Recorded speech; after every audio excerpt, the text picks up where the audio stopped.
4, 3, 2, 1. We're technically live right now. Right. Welcome anybody tuning in. Unfound Adventures live from the Bay Area, the offices of LinkedIn itself, to Port Huron, Michigan.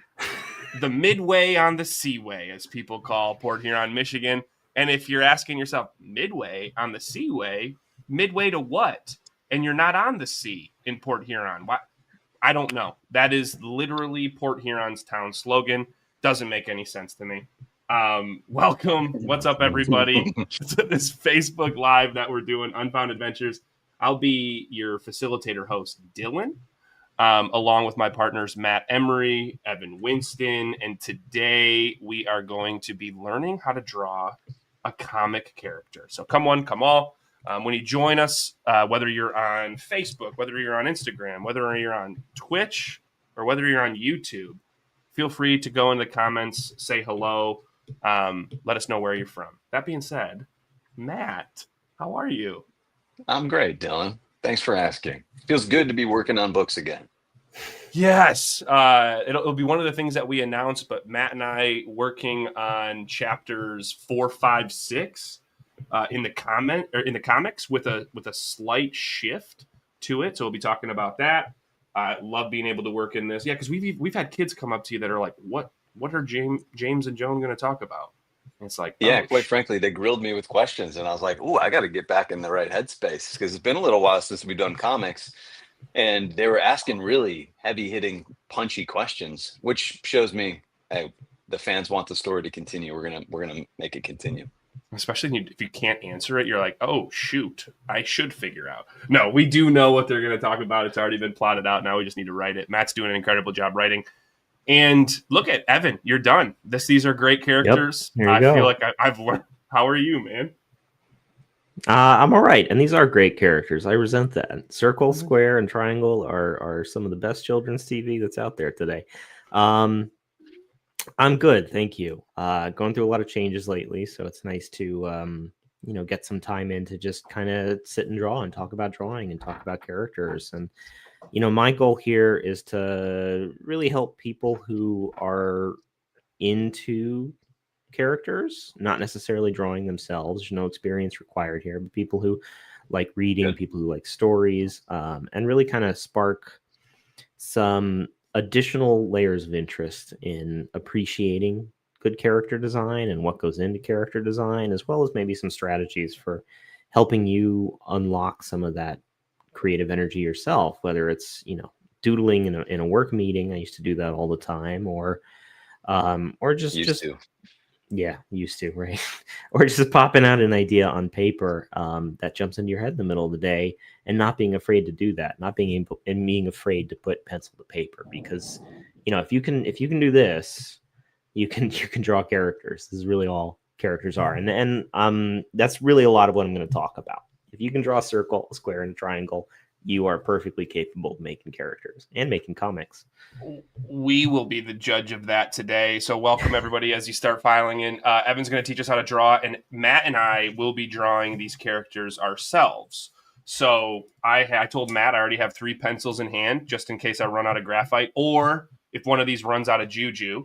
I'm like, I'm not really liking blue anymore. I'll shift to green. We will be drawing the main character, Joan, from the Tales of Bastunia, as well as a background character for the comics as well. And what you'll have a chance to do is draw along with us. Feel free to bring your kids. Feel free to get a drink. Feel free to get something to eat. Have some fun with us.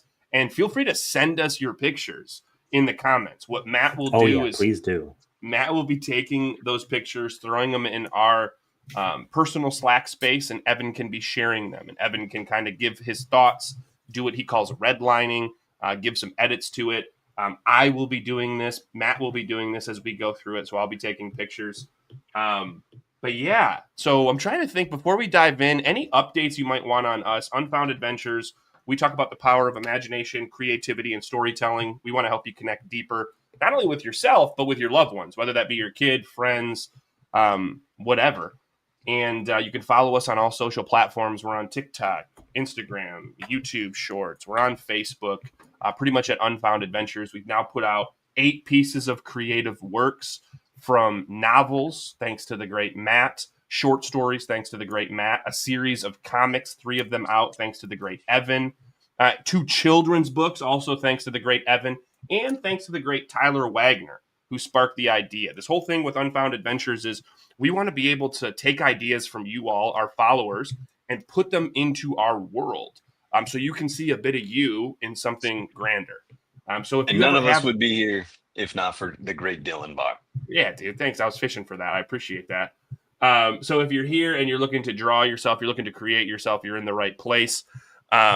You cannot go wrong. Evan, you were kind of saying this of like learning how to draw a doodle sketch, you think is important for tapping into your creativity, whether you're an illustrator or not. What do you mean by that?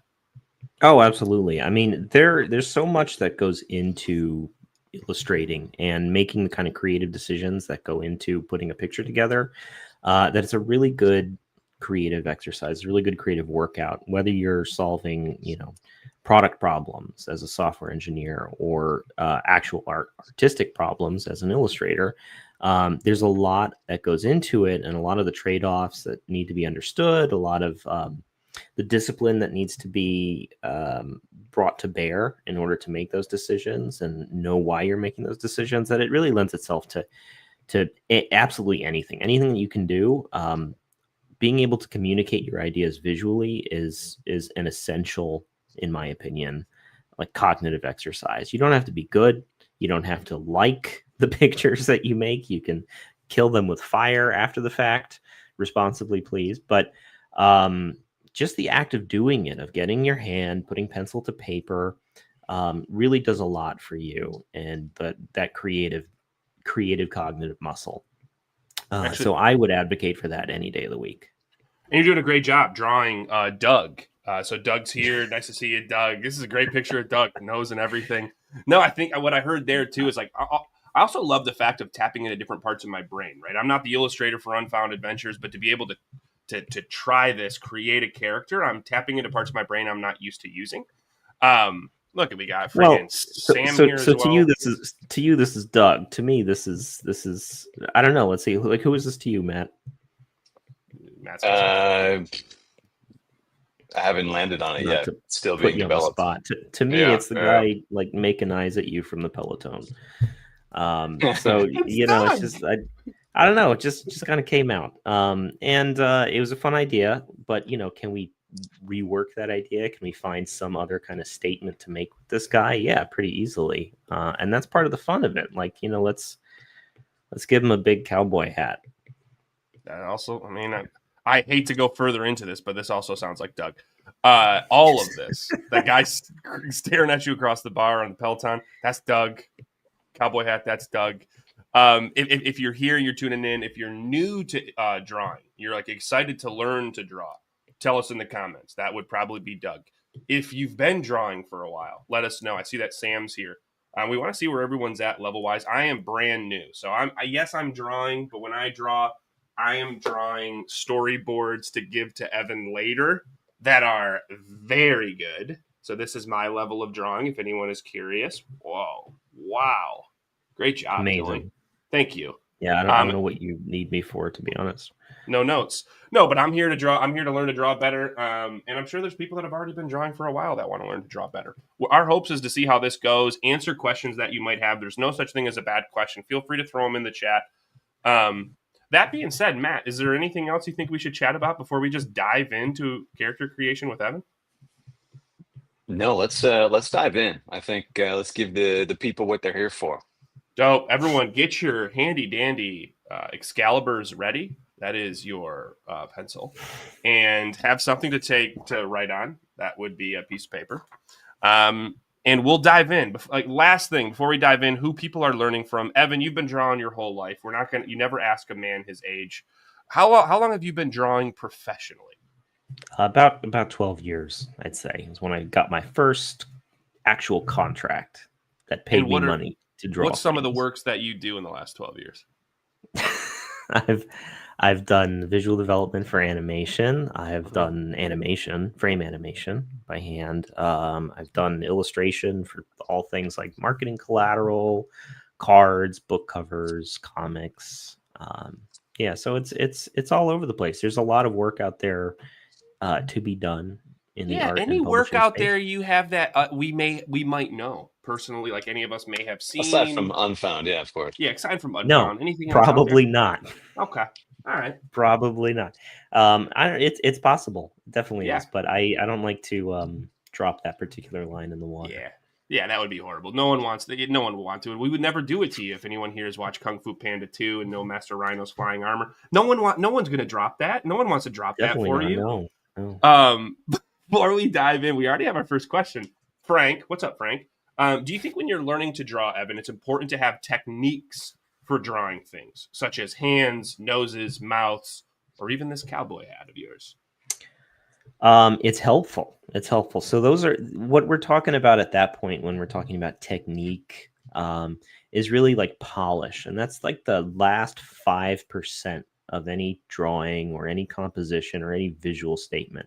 That's one of the things that I want people to get more comfortable embracing. Is one, everything is messy. It's going to be messy. It should be messy. It's going to be messy until it's not. It's going to look bad until it doesn't.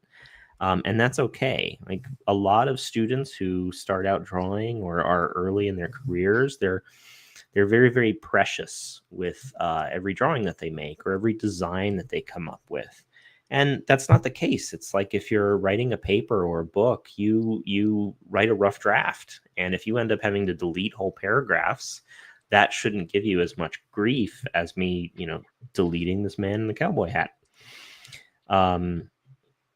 So the technique is important. The technique is important for getting things to that final finished stage. But that last 5% is really meaningless if the other 95% isn't compelling, doesn't mean anything to you, doesn't convey an idea effectively.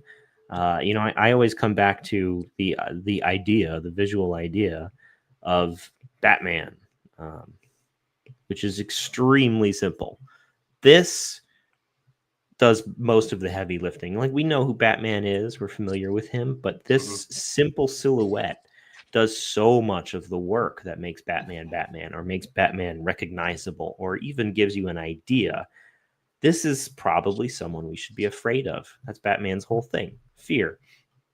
And so it's that idea, that fundamental building block of any drawing that you do that is the most important thing. So I wouldn't get hung up on like drawing noses and hats and hands because honestly, that's the easy part. That's like finding a word you don't understand when you're studying a new language. You come across a new word, you look it up in the dictionary. If you don't know how to draw a cowboy hat, look at a cowboy hat and draw a cowboy hat, and you solve that problem.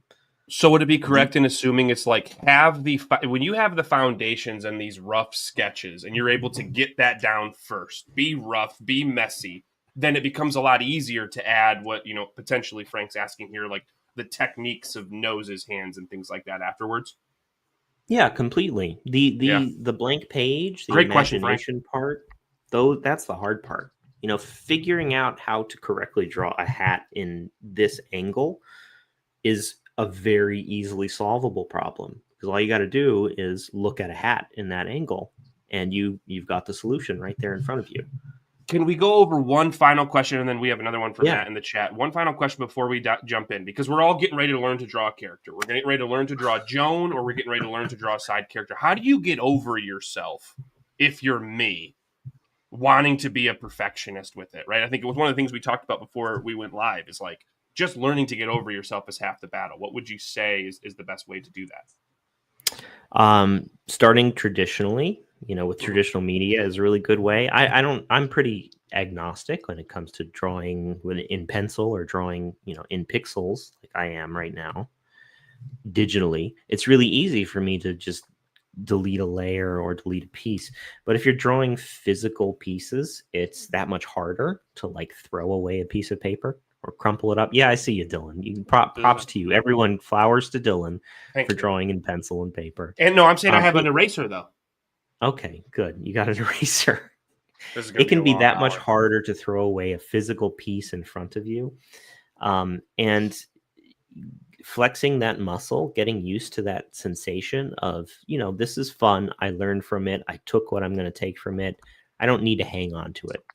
and tossing it or recycling it is the best way you can get over yourself, because then the more you do that, then when you sit down to draw and something doesn't go your way, you're like, all right, I'm going to move on.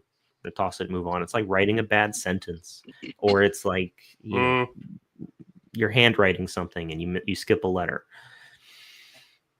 I love that. I like too when you say the sensation of tossing something, right? Getting used to that sensation. Again, and when you said deleting a sentence, I'm like, oh yeah, that sentence helped me get to this better idea. It was needed. It doesn't mean it was bad. Just like when we're going to make some strokes today that aren't going to be good, and it's okay to get rid of it. And frankly, there are times where, you know, you'll write a beautiful sentence and you'll love it, and that's the thing that has to go, because it's just not congruent. Or maybe you save it, you know, maybe you just straight delete it and you move on. And I'm sure, Evan, is this true for art as well? Like maybe you draw something and you really like how it looks, but it just doesn't quite match the tone of the rest of the piece. Yeah, absolutely. I mean, when you're illustrating in context of a comic or a movie, you know, it's all in service of the story, of some creative brief. And you can draw something that is awesome, that looks like it belongs in that world. But if it doesn't add to the story, it gets on the cutting room floor. Same with, you know, a lot of film directors have whole scenes and whole segments that they love, and they just don't make it in the final film because they don't really add to the experience. Yeah, it almost gives this idea of like, even if it's not right for the picture, doesn't mean it's not right. I think a lot of times when we erase things, we're like, oh, that was bad. It's like, actually, that could have been really good. It's just not right for what we're creating. And what we're creating today is our protagonist of Tales of Bastunia, Joan Daniels. Great Correct. segue, Dylan. And if you were to get people into this like vision of the character they're getting ready to draw, right? Who she is, what she represents, because I'm sure that goes into the piece. What would you tell them about Joan so they're ready to draw her? And then we're going to get started. Yeah, I'd say the number one thing about Joan is she is consistently and easily underestimated. So she needs to be someone who looks and feels non-imposing, someone that you could just look past, or someone who you could see just getting brushed aside in any tense situation.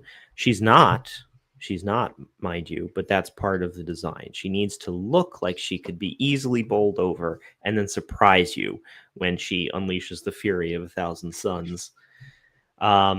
So that's number one. She needs to look weak, both physically and thematically, because she's a no beast in a world of beastborns. And so that theme of being perceived of as weak, of even feeling weak, is it needs to come through in her character. She, like, we need to look at her and have the same impression of her that the rest of the world does, because that is important to her character and her journey. As the audience in this story, we also see all of the other surprising elements of her. We see the anger that bubbles beneath the surface. We see the chip on her shoulder. We see just how much she's capable of enduring, and how much force she's able to bring to bear when need be. But these are the two things that need to be our first read of her character. And so to that effect, she's got these long spindly arms. She's got these long skinny legs. She's got these big circle, like public health glasses that make her look like a suit, make her look extremely nearsighted. She's got all of these elements that sort of, she's even got one leg. She's got a single leg. She's got a prosthetic. Man, people haven't noticed that yet. all of these things add to this impression of, this is not a physically imposing person. And again, this kind of speaks to something that I'll definitely circle back to, but it's an idea of the visual read sometimes being subverted by the thematic nature of the character and their journey. And so all please of this explain comes that from, as we go through. Yeah, continue. Yeah. Let me go back to step one. All right, hold on. We're going step one. Everyone, get your paper out. Get your paper out. Get your pencil out. I'm drawing. Matt's drawing. You can take a beat. You can take a beat. You can Frank's start drawing. drawing in a minute or two. I just Sam's want to talk drawing. about Okay. some shapes. All right, all character design, all visual design, really, it just comes down to these three shapes: the circle, the square, and the triangle. And we as people, we have these very innate associations with those shapes and what they add to a character. So to run through some quick examples, we've got Carl Fredricksen from Up. Square. And this is on screen. Yeah, square. Thanks, Dylan. Gold star for Dylan. He's very much a square character. If we literally trace over him, everything about this man is square. Even his like frown is pretty squared off. His body is square. His hands and fingers, if you look closely at the way his knuckles have been designed, everything is square. And so what does a square make us think of? It makes us think of something solid. It makes us think of something unmovable. Mm-hmm. And in the case of a character, what does that usually mean? It means something like stubborn, set in his ways. And that's exactly what Carl Fredricksen is. He's a very stubborn, unmovable character.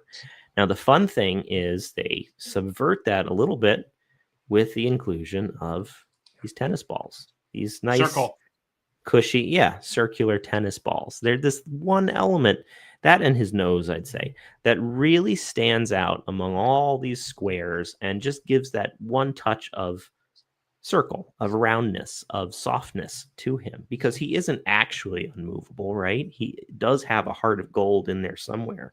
Oh, and the bottle cap from his deceased wife, is a circle. All of these are very deliberate elements. And so we talk about circle characters. You got the classic example of Kirby. He's nothing but circles. And Kirby is a character who is who can become literally anything. Everything bounces off of him. He just absorbs everything. He's almost formless and shapeless. And in the case of other characters, Circle, think like Baymax from Big Hero 6. Mm-hmm. These are big, cushy characters. They're characters that are meant to feel comfortable and welcoming. Flubber, we have in the chat. Sure, yeah, absolutely. Those are great ones. And Kirby's a great example of that. He's just pure soft.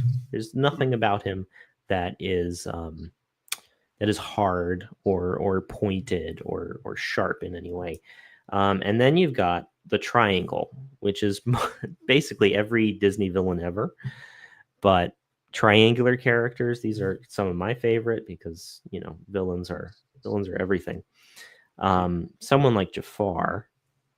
Let me pick a different color because he's all red. He's nothing but triangles. His body is triangular. His shoulder pieces are triangular. His face even comes to a triangle. And if you zoom in, like everything down to his eyes, the feather on his cap, the way his staff tapers, these are all triangular shapes, a triangular shape language. And the same, of course, goes for Maleficent, triangular jaw, triangular lids, eyebrows, horns, everything. The triangle is something pointed. It's sharp. It's harsh. It can be a pyramid in shape, in which case it is similarly unmoving to like the square, or it can be inverted, in which case it feels imbalanced. It feels like it's about to fall over. It feels chaotic almost. So all of these things are these like really fundamental notes that these kind of shapes bring to these designs. Yeah, go ahead, Dylan. So I like the thematics of it too, of like square being, you think stubborn, you think grounded, rooted. Triangle, you think harsh, you think sharp. Circle, what is it? What would we say? Circle is most often soft, safe. So Kirby may not be have been a great thematic example, but Baymax is a great one. Baymax is what? He's basically a robotic nurse. Right? He's a caregiver. He's a giant balloon. He's nothing but a circle. And alternatively, you have someone like Sullivan from Monsters Inc. And this is where we kind of get into these notions of subverting that shape language, or using it in a way that can be subverted, that is intended to be subverted. And this is where things get really fun for me. I promise I won't stay here long. But Sully he's a big square. He's a big square. He's a really square character. Yeah, it is kind of drawing theory, but he doesn't he doesn't have that stubborn feel of Carl Fredricksen for a number of reasons. He should be scary. He's got horns, triangle. He's got these sharp nails on his feet, triangles, and his claws on his hands. He's even got these triangle, little dinosaur things on his tail. But they subvert all of that by covering him in fur. He's got this big round belly. He's got this round jaw, big round eyes. And he's meant to be a monster. He's a literal monster, but a monster with a very obvious heart of gold. He's covered in circular purple spots. And so this isn't intentional. This isn't just an accidental design. They designed a big, imposing brick of a character and made him a teddy bear. And that's a really fun play off of one another. And then the problem with square that a lot of artists run into is how do we incorporate square shape language into female characters, which are typically associated with sharper angular features or smaller chins, things like that. And so first thing I think of is Coraline. Her whole head is really just a brick. And Coraline is like a young teenager. Actually, I think she's she's 12 or something in the books. She's pure square, and they subvert that by balancing it on top of this very spindly, long body. You take a square, and it feels unmovable. You take a rectangle, you stretch it vertically, and it suddenly changes entirely. It feels ready to fall over. It feels like it's full of some anticipatory energy. So these are things that are thought of. And then, of course, there's Ambessa from good, yeah. Ambessa, she's got this very squared jawline. She's got a square chin. Even her lips are pretty squared off. All of these features were chosen distinctly, and it's a very different style. She's meant to feel much more closer to a real person than, say, Coraline. But all of these are deliberate choices made to give this kind of visual identity and visual recognition to these characters. Is there nuance to... I'm done with my soapbox there. I like it. Is there nuance to other shape? I mean, these are clearly your basic shapes: circle, square, triangle. Is there nuance to other shapes? Like if we brought in hexagons and things, they have an angular element to them. They have a square element to them. They have a pointy element to them. Yeah, I think at the point at which you're bringing in more complex shapes, that's just a diamond.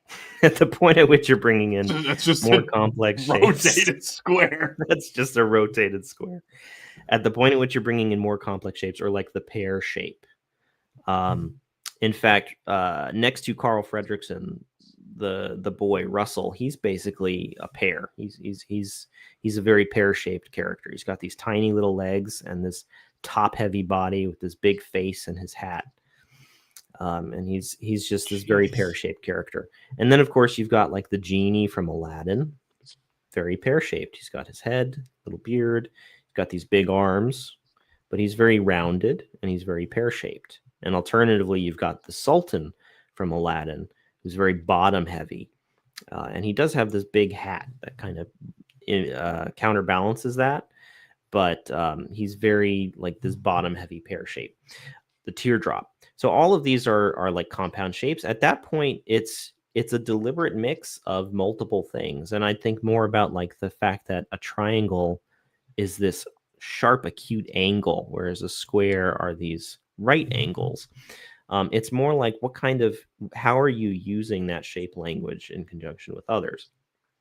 And there's absolutely nuance to that one way or another, whether it's intended to subvert something that we take for granted about, say, a circle or a square or a pyramid shape, or it's to say soften a square character by incorporating circular elements.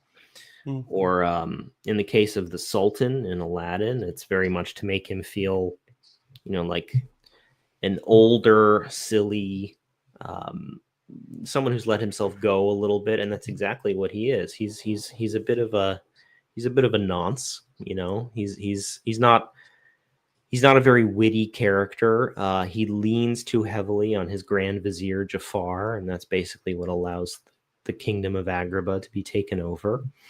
And they're communicating that by someone who's just got this big belly and just kind of let themselves go and kind of just bounces around on these tiny feet. There's a lot of comedic element choice to that. The genie, he's a cosmic magical being, so he's not grounded at all. His feet don't even exist. He just floats in the air. There's something otherworldly about that, something unnatural. And then Russell, same thing. He's all rounds except for the fact that his body kind of tapers to these tiny feet. And I think that's very much about how he's just like a big ball of chaotic energy. Everywhere you turn, Russell is making something go wrong, and it's all coming from a good place. It's all coming from a good heart, but he always feels like he's about to topple over, like he's about to wreck something, like he's about to, he's the one bringing the other shoe that's about to drop. Yeah, so it's almost like we're coming back to using these three shapes, adding them to each other. You can see a hexagon is a square triangle. That teardrop is that triangle circle. So leaning in now, because I see that we're 30 minutes in. I want to start. I want to draw. Dang it! I swore the first time. Yeah. I want to start drawing Joan. So when we see this, so people can kind of get started to draw something.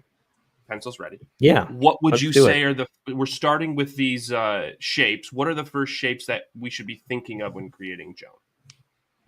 So Joan's a child, and she's very, very thin. She's very spindly. So there are a lot of choices that were made here. Her very, very round glasses are a choice. The rounded cheek and the rounded jawline, that's a choice. But she has this sharp, angular chin that you can often see when she's emoting or expressing in particular. Her eyes tend to be on the sharper side. They tend to curve up because she's got such a chip on her shoulder. She's always grimacing or scowling in some way.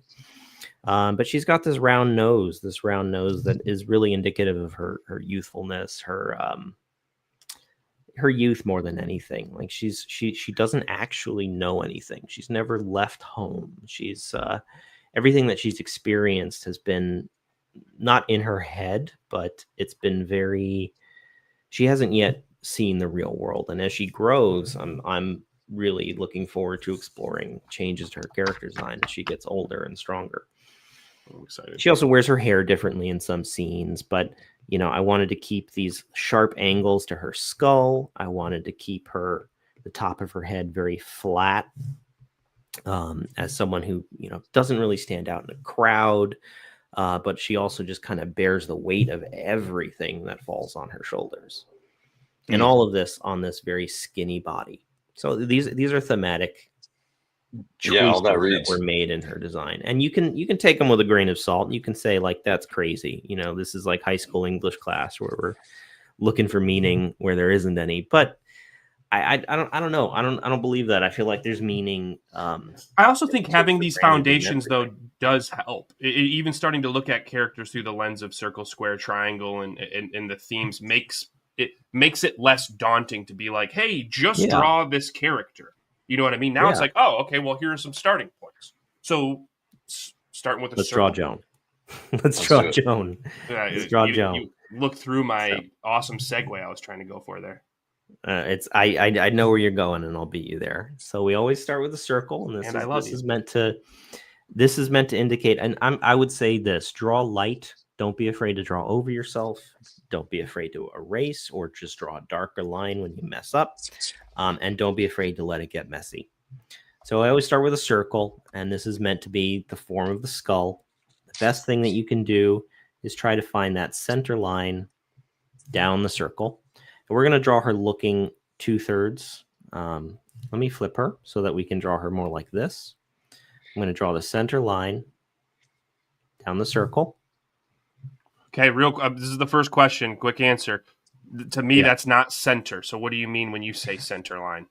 I'm like, that's like Well, imagine this is a 2/3 beach of the- ball then. Imagine Got this it. is a beach ball, and you've got these, or the balloon of a hot air balloon, and you've got these lines, these contour lines coming down all the planes of the circle. What you want to focus on is the one that's going to cut through her nose. And I'm not going to draw her Got nose right here in the center, like she's looking at us. I'm going to draw her nose right here, so she's looking in a 3/4 perspective. Okay. I'm already on the second piece of paper. Like that. I've already erased twice. All right, we're learning. Yes. All right. So center line. Okay. Done. And now we're just going to place some of the landmarks of the face. So I'm going to draw a big old circle for one eye right here. And this is just the socket it's going to sit in. It's not the details of the eye. And I'm going to draw another one on the other side. I'm going to place where I think the nose is going to go. I'm going to place where I think the ear is going to go. And these are all just loose landmarks. They don't need to be perfect. I've already went to erasing twice to thinking I'm drawing the best Joan. I'm drawing better than Evan. And now, as far as Bastunian characters go, the one standout element of like the shapes of their face that differentiates them is the jawline. Joan's jawline versus James's jawline, for instance, or even Artie's. And so Joan, she's got this harsh little line coming down from her ear. She's got a little bit of cheek, and then they meet in this sharp chin right below her nose. By contrast, you have someone like James. I'll just throw him together real quick here. He's got this very, very sharp cheekbone. He's got this very, very sharp jawline, this very, very sharp chin. So that jawline adds a whole lot of instant character to the read of the character. The harshness of that jawline versus the relative softness coming down to this point with Joan. That's the shape language that we were just alluding to. Triangle. Yeah, thanks. Another gold star. I'm learning. So we've given ourselves landmarks. We've set up a basic shape for like the silhouette of Jones's face, which is the most important thing we can do. And now we can start laying other landmarks like eyebrow. We can hold on. Lay in some pupils. We're not going to worry about like expression. We're not going to have her talking or emoting heavily or anything. Super simple. So we can also lay in a mouth.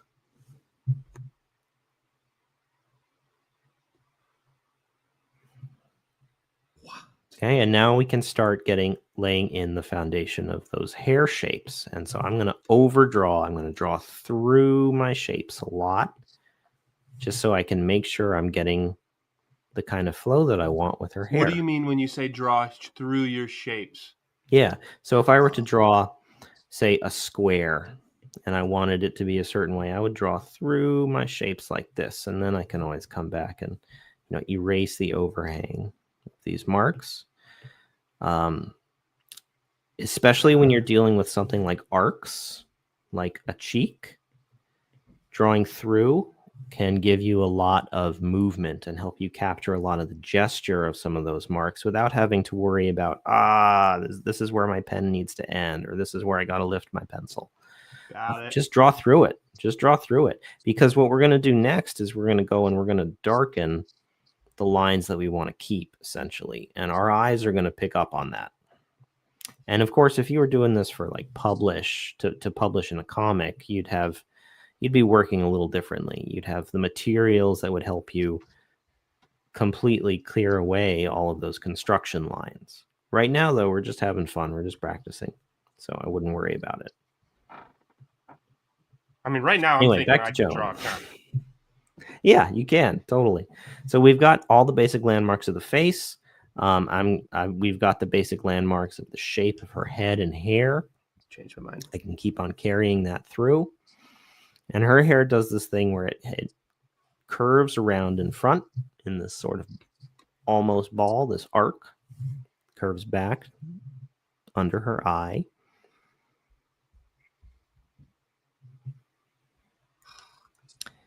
And that same bunch of hair, it falls down in front of her face in an arc like this, a little bit.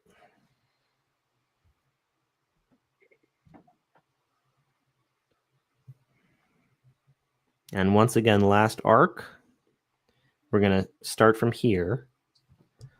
I'm going to draw an arc that's more of an S shape that cuts across her face and behind her ear, just like this.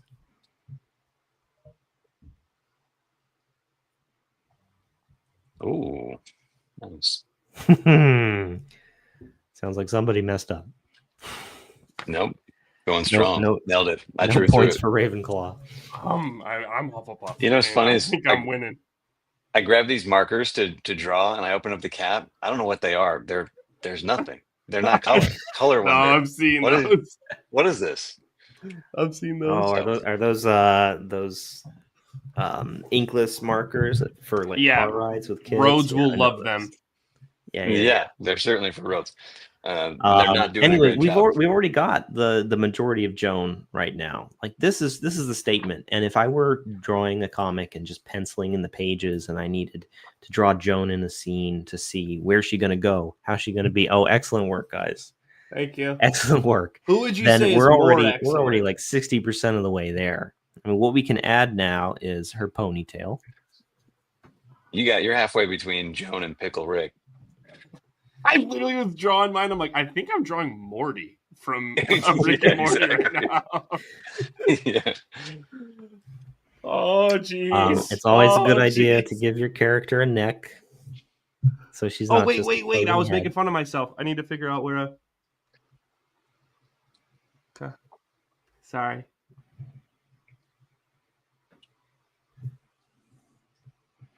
And so, as far as technique goes, what we're seeing here, like I've spent a lot of time drawing arcs. I've spent a lot of time drawing circles, and I've spent a lot of time sort of anticipating where if I put this line here, how's it going to make it look, or how's it going to work?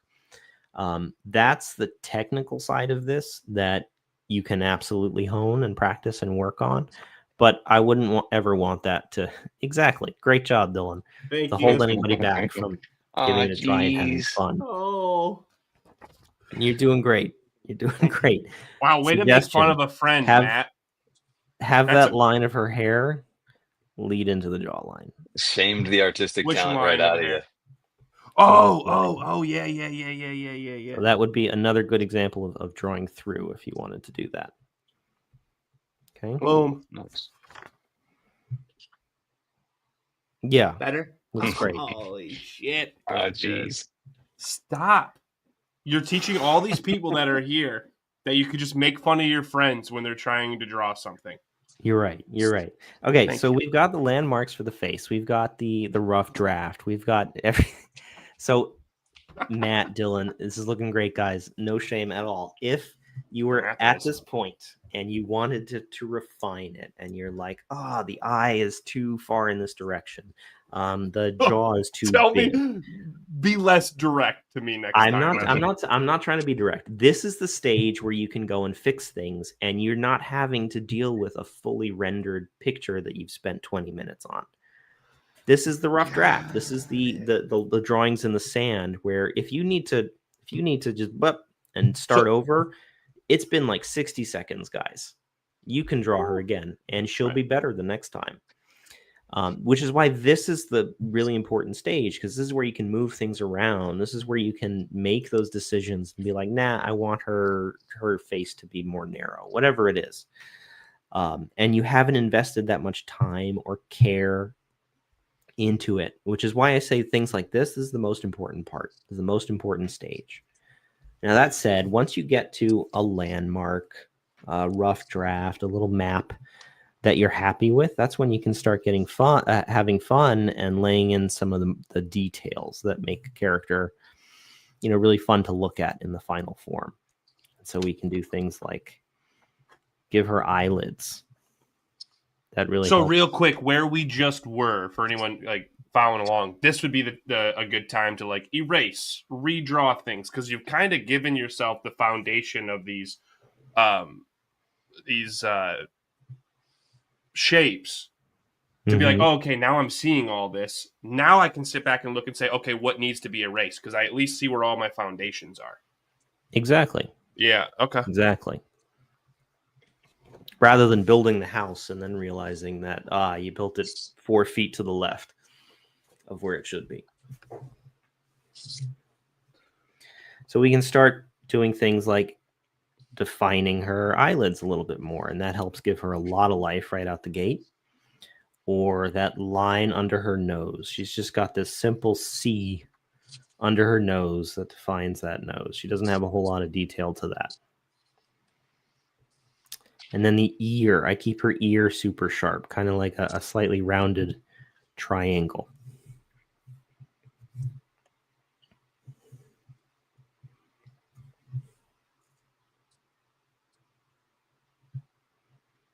Her mouth is, we're not going to do anything with that because we're not dealing with expression or acting right now. And I'm going to go ahead and darken the line of her cheek just to help her pop over all of those construction lines. I'm not really redoing anything.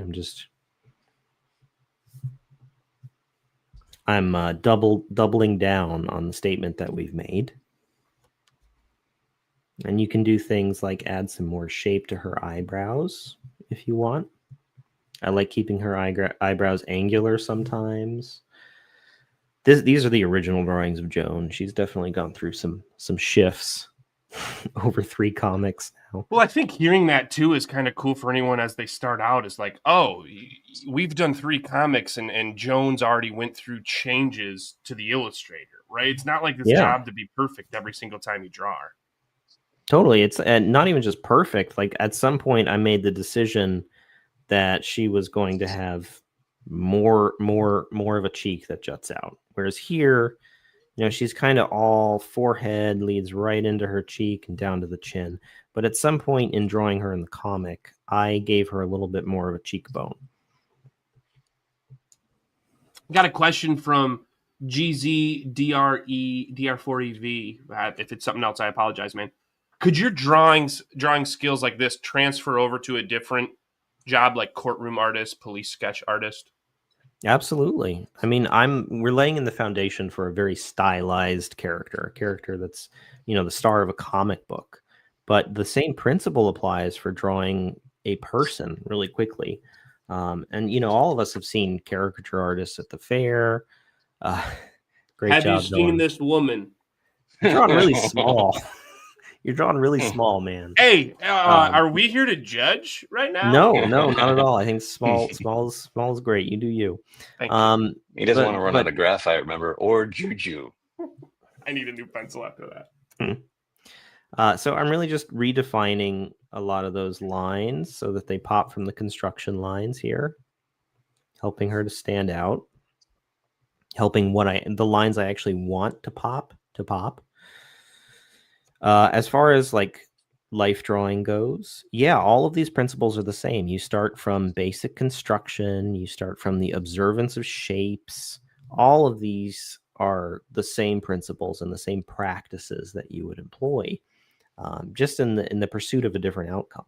So we're drawing a stylized character, but if I were to apply them to a more realistic face, I would do the same thing. This one's going to be full on, but you got chin, nose, the mouth, which actually is kind of like an ovular structure, eyes.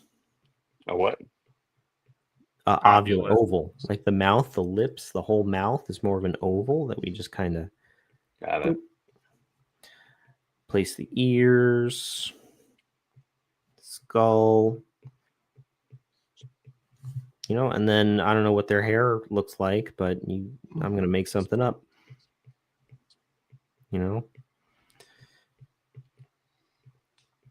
My Joan is looking very elf-like. I think the ear that points a little too far down. That can happen. Elf Joan needs to be nicer to my friend Matt. He takes it as a compliment. Elf Joan is awesome. Anyway, so so we've laid in all of our construction lines. I've darkened and doubled down on the ones I want to keep, and we can continue with the details. She's basically done at this point, but it's nice to I'm great. ground her with some shoulders. And, obviously we need those glasses. Those glasses are a big part of her. Oh, yeah, the glasses. And one thing that I like to do is whenever she's done as like sort of the finishing touch is I just draw these little accent lines through her hair. It just gives her hair that much more character. And they tend to follow the contours of the exterior lines. And there you go. You got Joan. Honestly, I feel like I made her chin too broad here. I would bring it back a little bit. But I mean, there you go. There she is. That's there she not is. bad for me. There you go. I Yeah, like got it, Dylan. About to be out of a job, man. Real quick, just so people can see. Thank you very. Oh, 1 second. Thank you. Oh man, Matt, that is excellent. I think Matt wins, Dylan. No, if I like your response to Matt over mine. Did you see where I was starting? Thank you very much. That's true. Yeah, that's true. Okay, most improved. Real quick, this is where I'm starting. Comeback Player of the Year. That's where I started. Everybody's favorite award. Great job, guys. So that's the idea behind Joan. Wow. There's a lot more fun that you can have with her. Again, going back to that foundation phase, because that's when you can play with expressions and turning her head, having her, act in some way, much like she is here. That's the fun phase. And as far as creating new characters goes, hold on. Before we get to hold on. Yes. Come on, dude. We're getting ahead of ourselves. Before we get to new characters, that only took 20 minutes. If you have drawn Joan, do us a favor, take a picture of it. I've already got made fun of enough. So you take a picture of what you've drawn, and throw it in the comments wherever you're watching this. Most people watching through Facebook, but if you're watching through Twitch, if you're watching through YouTube, feel free to put it in the comments so we can check it out. We'd love to show off your artwork as well. All right, But that is Joan. Now the next opportunity we have is drawing any background character. And bonus points, there is a chance that if you draw a background character from Evan right now, and you do really well, there's a chance that this gets featured in a background panel, background of one of our panels, upcoming comic or graphic novel. I want that. Matt, we're not included. Matt's like, I won. I'll be the judge. Check out this that I drew, actually. Check out this. I drew this just while we were kind of... I thought I'd just that real quick. Wow. Your skills are exponentially growing. New pencils all took. You are a bald-faced liar. New character. So really the only connection to Joan here is trying to match the style, which means to find a character that feels like it could exist in the same world as Joan. So not someone who has a super highly rendered nose, for instance. That's the kind of thing that's really going to stand out next to Joan's nose, which is just a basic circle. These are individual creative decisions that sort of define the rules of the visual language that we want to use. But whatever kind of style you're drawing in, and I'd encourage anyone drawing at home, have fun with it. You don't need to try to be rigid about this at all. Whatever kind of style you're drawing in, the principles remain the same.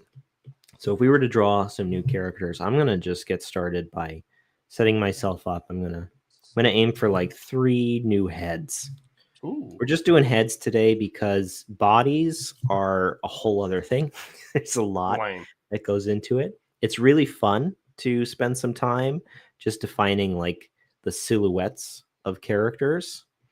Especially in like a lineup, when you've got a lot of characters you've got to define or create. It's really fun to spend some time just working on big body shapes, but that's not what today's about. That's a whole other thing, and I want to keep it simple. So basically we should be drawing 3 circles.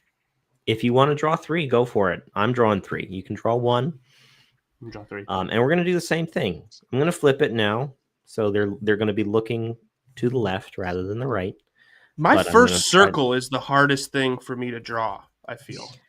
Well, again, the circle's just a construction line. Like, you need that in order to understand it as a circle, as the foundation of the skull. It doesn't matter if it's a perfect circle because it's not really part of the final product. You know That what I makes mean? sense. Makes you feel better. It's your chicken scratch. So this is your shorthand, if you will. And when you're confident at it, it can look like whatever you need. Or you can do away with it entirely. That's the point of shorthand, right?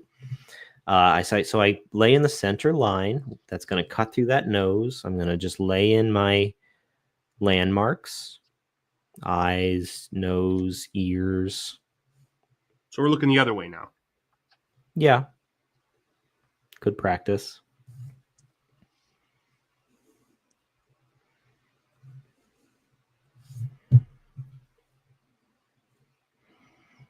And again, if you're working in a different style, maybe your eyes are closer together, further apart. Maybe your ears lower down towards the base of the jaw.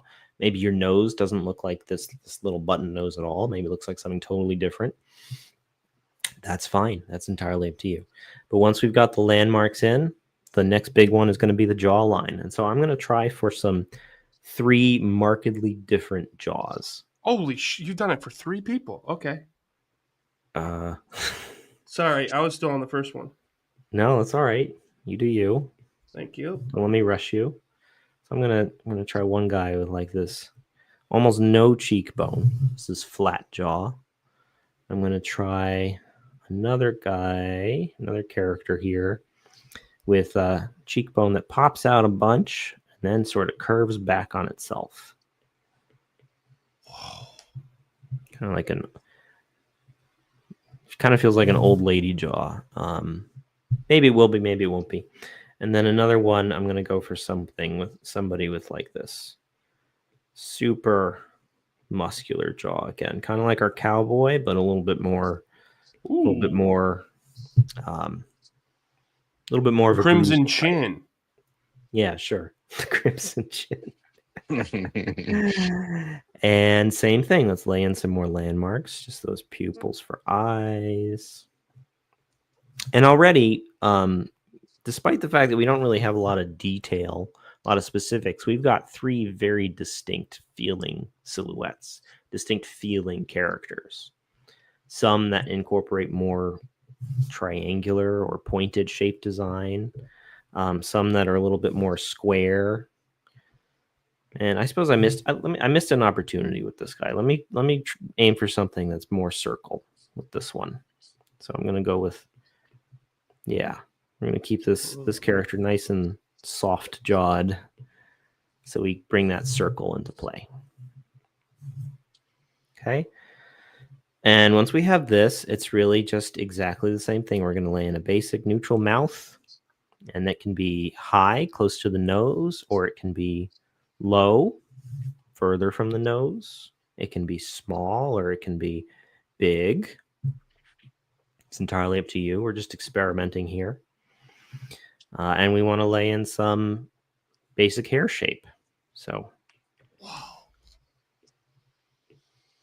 going to keep the circle motif with this one. So she's going to have this circular skull, just curves back in this straight circular arc.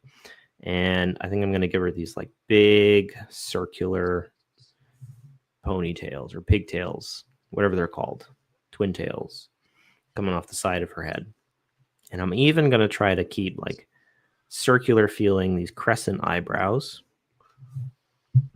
So we just got pure circles with this character. And then for this more angular character, I'm going to try to go for a more angular nose too. So I'm going to change that button nose, or triangular. Same with the eyebrows, these angular, triangular eyebrows. And let's see for hair. I'm going to bring the skull back to a point, kind of like I did with Joan. And let's see, what are we going to have with her? Let's just give her a bun for now, because a bun. And then for this guy, what do we want to do for him? I'm still trying to draw eyebrows for the first person, man. Take your time. I'm just, again, we're just experimenting here. So big blocky eyebrows for this guy. And maybe I'll keep him bald.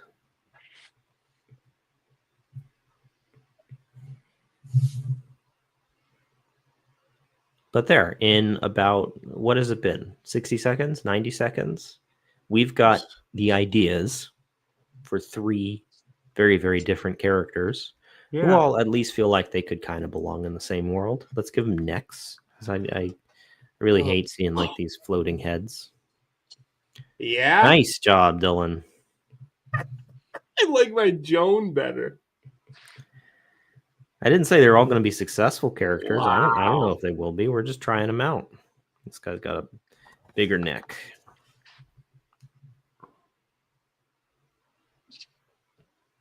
But we've got our idea. We've got our simple statement. We've got our rough draft for each of these.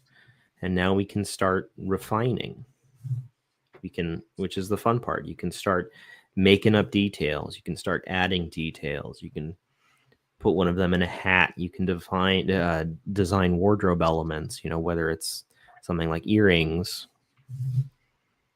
I like my accessories. Great. I love it. Look at that guy's hair. Wow, nice. It's all over the place. I love it.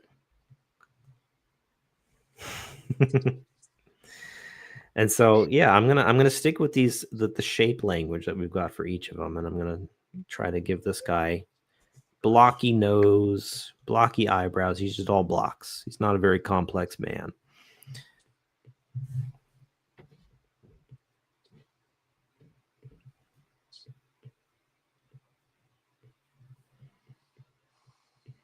It's wild how when the character comes together, the heavily accentuated jawline suddenly looks congruent. It fits. It works.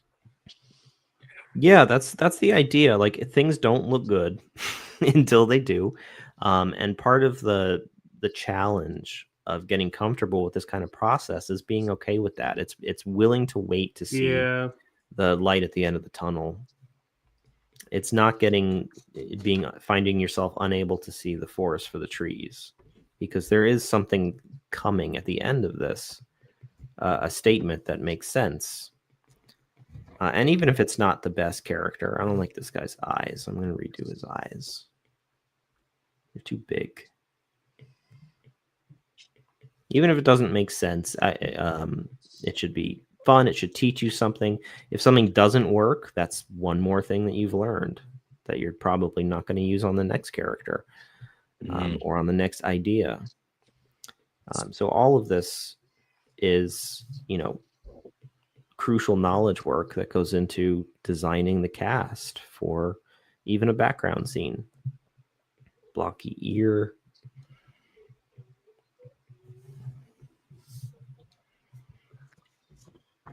Let's come back to her. I'm going to make her nose a lot bigger. And she can keep these big round eyes. They're pretty congruent with her idea. Matt, put a big cowboy hat on round one of yours. earrings. All right. I'll do my best. Sorry, what was that? I was telling Matt to put a cowboy hat on one of his, just like you did.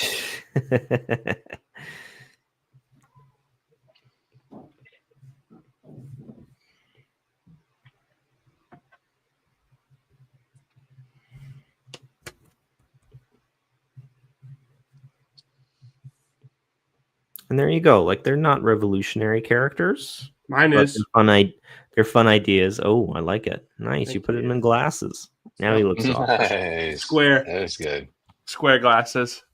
Again, if you're here and you've done a background character's face, throw it in the chat. Send it to us. You can send it to us too at team@unfoundadventures.com. Continue, Evan. Sorry. No, I was just saying, like, even if these characters don't feel, extraordinary or like the heroes of their own story, They're fun. They each give us a unique idea to explore and to experiment with in the world. And it's the same principles, the same steps for designing the hero of any given story. You start from an idea, you start from shape language that helps define that idea. And then you add and subtract and push and pull until you have a visual statement that approximates that idea. So whether you're drawing, Joan or Batman, it's the same principles.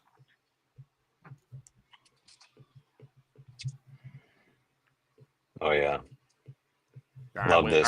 What? I'm getting big into drawing right now. Which one did you lean into the most, Matt? The circle person, the square person, or the triangle person? These examples that we're looking at right now, or my own which drawings? Which one did you start? Like, what do you feel like the themes? Ooh, I went love into the square one most.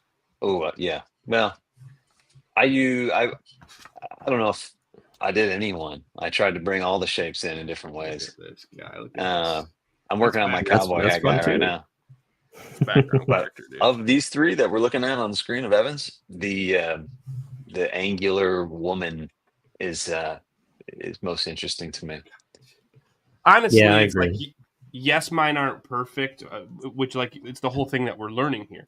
But it is showing me that I'm like, oh, I know how to draw way more than I thought I did. You know what I mean? Yeah. It doesn't take much to develop an idea. And then when you get to a point where you're like, yeah, I like this character. I want to make her look more realistic, for instance, or I want to make her look more finished, more polished. Well, that's the part that you can break down into challenges that are really easy to solve, because there's plenty of reference of how to draw a nose. All you need to do is look at a nose and you try it and you see what's wrong. You see what you're doing. You correct where necessary and you practice that. And eventually you're going to know how to draw noses. You're going to be great at it. But knowing how to create a character requires like using your imagination, flexing that creative muscle, making decisions about what sort of statement you're going to make. That's a much harder battle to fight. And if you can get over like the mechanics of it, which is putting pencil to paper, then you're going to be doing yourself a big favor. Oh, this dude. I could be solving crimes. That would be a question then. And if anyone here, as you're drawing, if you have questions, if you're doing this with your kids, if your kid has questions, feel free to throw them in the chat. When would you? Because it seems like the hardest part that for me literally is the first circle, which goes to show it's like we get in our way so early, right? Like you're saying, the way you answered it is like we're just putting in the foundation. So that circle's not that big of a deal. It's going to get erased in the end, most likely anyway, right? Or definitely. Yeah. So then you're really foundationing yourself into a character through these main shapes of circle, square, triangle, for the most part, right? So we showed here. That's right. And then you get to a point where you feel like you're onto something. Like when I was going with the circle, I was like, all right, clearly I'm not onto something here. But when I'm going with the square, at least I can find myself onto something. Thank you very much. Where does, like, when do you get to a point where that, let's say your imagination can kind of come in and be like, all right, let's really start elaborating on that? Is it one of those things you just kind of feel? Or would you say no, it's clearly when you got this base down? So you've got that imagination. We all do. We're all capable of drawing. There you go. Perfect. We are all capable of drawing, a part man, part shark, part turtle, part lightning armed octopus. If we're all capable of coming up with an idea if we push ourselves enough. Like that's in our heads. That's the easy part. Getting it onto paper is where the frustration comes, because it doesn't look like what we want it to look like, or we're not surprised in the way that we hoped we would be by our work. And that's where the technique comes in. You need to get confident. Mostly, it's not even about technique when we're just talking about doing this. It's about confidence. Like Dylan, you've done this 3 times. Do it 3,000, and you will be able to draw that circle and that jawline and that ear perfectly, and you will have the perfect foundation for a Bastunian character. 3,000. Sounds like you got his weekend plans. Do it 30. And like if you really want to get into it, going back into like art school and art pedagogy, there's a lot of exercises where you literally just sit there and you fill a bar with circles, and that's the warm up. And if that's your habit, you're going to get really good at just drawing a circle and being okay with it. It doesn't have, but really, it's not that important for what we're working on here. There is technique that can be perfected in all of this, but my point is it's not necessary to make to get to that statement and to have fun doing it. Like be interested in the ideas that are in your head enough to get them on paper, even if they're premature, even if they're immature, even if they're not, Image Comics ready, because they don't have to be. They really don't. Yeah, that's so great. What would you say, like, the next steps then for anyone watching this, kind of as we wind down here, like, what would be a good next step other than send us your pictures on our social platforms? You can follow us. But what would you say is good next steps here, Evan? Like this weekend, let's say someone's like, oh my gosh, this was really fun. What should be the next step? I'd say keep trying, keep doing it. Just keep laying in those foundations. It's as simple as this. You draw that circle and experiment with different sizes, different shapes of jaw, move the eyes around, see what interests you. Because this is really about figuring out what catches your interest, what is fun for you, what makes this fun for you. And if drawing like Bastunian characters isn't it, then don't draw Bastunian characters. Draw something else. You can draw like Rick and Morty characters, or if you wanted to draw like a Bob's Burgers character, that's when you get into like more active consumption of media, where you have to look at a Bob's Burgers character and kind of figure out what makes them look like that.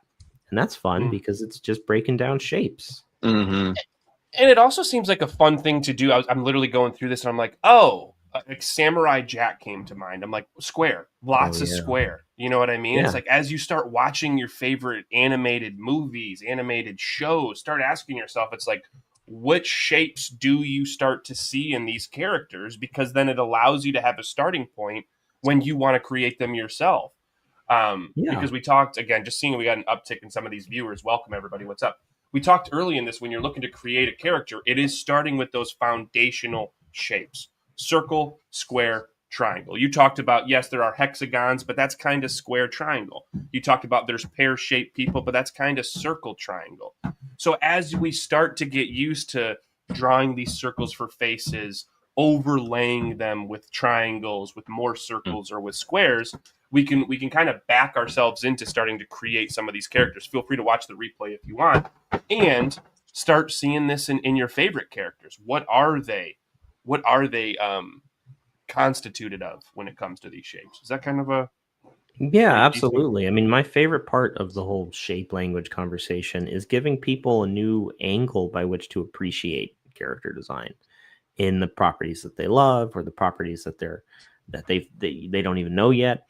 If this gives you if it moves the needle 1%, so that the next time you watch Up, or you watch something new like K-pop Demon Hunters, for instance, that if it moves the needle 1% towards you appreciating and paying attention to some of the intention that went into the character design for these big projects, then I call it a success. That's where I get my joy.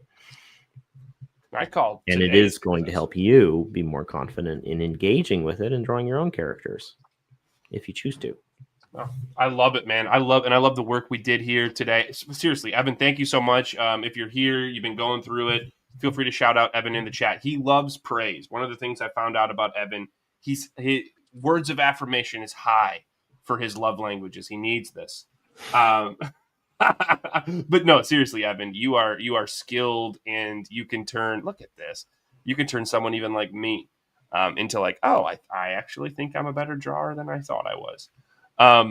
If you'd like to learn more on how to draw, if you'd like to do more of these, feel free to let us know in our social platforms. Feel free to turn your drawings into us. Maybe it's featured in a background of a panel of a future comic or graphic novel. I am going to shift to a couple of announcements to make as Evan continues to doodle, and you get to say, "Oh, what shapes is he using right now? Triangle, circle, triangle." First thing is, if you're in the Port Huron area, you can now get all of our creative works at the Raven Cafe. We are the Raven Cafe's local author for Q4. So October, November, December, you can pick up our comics, children's books, short stories, and Matt's incredible novels at the Raven. Support local, both us and the Raven Cafe. They're an incredible cafe. It's an incredible vibe. Moving forward, Matt and I are working on, and Evan, we're working on chapter 4 of the Tales of Bastunia story. There's going to be a slight shift to it. We are going to continue to have comics that we put out, but also because we've had people like asking us what's happening next. You know, they're really wanting that pace to increase a little bit. We're going to do a couple of chapters that are mostly written word with Evan's incredible illustrations spackled throughout. So it'll be more of the, you would say, like the graphic novel-esque there, right, Evan, where it's mostly prose with pictures in every page or so. Yeah, that's right. Every couple of pages. Evan has still done 4 pages for the upcoming comic. We will drop those in our Facebook group specifically, so you can feel free to go over there and check it out. They're amazing. And I started reading Matt's prose, and this is not to toot his own horn. I got teary-eyed reading chapter 4. I think I told you that in a text, Matt, but I'm like, oh my God, I feel that.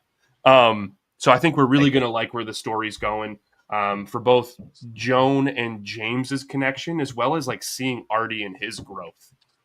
So that's going to be coming down the pipe. We're going to try to shoot for one more children's book, getting close to the finish line by the end of the year, probably more coming out early next year. It will be Summit the Scholarly. Shout out to Jordan and Paige Schumacher and their daughter Summit. This story is inspired by them and by her, teaching us the importance of learning and enjoying the learning process, kind of like we did here today. And then finally, if you're still here and if you're in the Port Huron area, hold on a second. Evan is the man. Look at that. Did you read that, Evan? Mm-hmm. Evan's the man. Watch the art immediately improve. Yeah, exactly. It just starts. It's like, wow, actually, I am the man. No, last announcement. Tomorrow, we will be at the Story Walk at Fort Gratiot Pond on Parker Road. You feel free to come out from noon to 2. We have placed our first 2 children's books in the Story Walk. So you not only will be able to read The Adventures of Beck and Keith, you will also be able to read the second book of Beck and Keith Meet Luca the Lightbringer. Beck and Keith, you say? Who is that based off of? Come here, monkey man. Oh, my son's here, but he won't come on screen. Keith is one of the main characters of our children's books, is my son, and Beck is a friend's son. So feel free to come out to the Story Walk to meet Keith, meet the people that inspired that original book, meet myself. We'll be doing calling creations. You can do coloring pages, and we're even going to bring some sculpting clay if you'd like to sculpt your own calling while you're there. But you can walk around the trail and read our books, get to know me. You could purchase books if you want. We'll be doing signings. Choice is yours. We would love to see y'all. Look at that. Douglas Barr, can't wait. And you're like, Douglas Barr? He's got the same last name as you. That's my dad. So thanks. Thanks for being here, Dad. Matt, that was all like a quick sum up because we're finishing up. Anything you'd want to add, my friend? Grateful for you both, Evan. It's a treat to get to witness your mastery, and I feel like I'm suddenly enthusiastic about drawing. That's unexpected. Yeah. Thanks, man. Thank you. Seriously, Evan, amazing stuff. Any closing remarks from you before we sign off here? Keep drawing. Keep drawing, everybody. We appreciate you. If you love the journey that we're on, early in the journey, you want to be a part of it, make sure you're following us on all social platforms. We're super easy to talk to. We're super easy to ask questions to. We like to have a good time. We want to build this community around like-minded people. So if that's you, you're looking to connect deeper with yourself, your loved ones through imagination, creativity, storytelling, that's what we're here for. The Unfound guys. We appreciate you all, and we will be seeing you soon. Take care.